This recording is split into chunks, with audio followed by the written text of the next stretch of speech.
தேர்தல் சமயத்துல ஓட்டு வாங்கணும்ன்றதுக்காக எதையும் பண்றவங்க தான் திமுக காரங்க.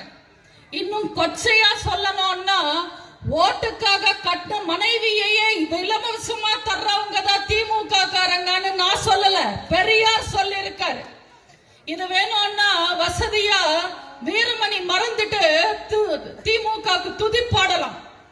ஆனா உண்மையா பெரியார படிச்சவங்க, பெரியார பத்தி தெரிஞ்சவங்க, பெரியார மதிக்கிறவங்க திமுகவை சத்தியமா மதிக்க மாட்டாங்க.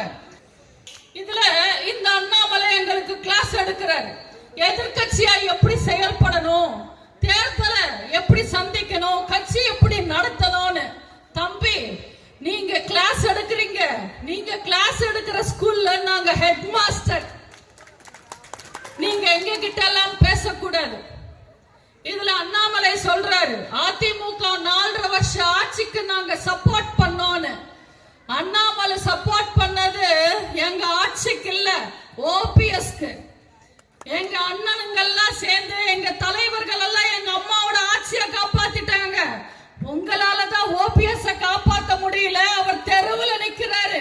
கூப்பிட்டு கூட்டணியில வச்சுக்கோங்க, வாரி கொடுத்துடுவார் எம்பிக்களை. இன்னைக்கு ஓபிஎஸ் இருக்கிற நிலைமையில பிஜேபி ஆபீஸ்ல தோட்ட வேலைக்கு கூப்பிட்டா கூட ஓடி போற நிலைமை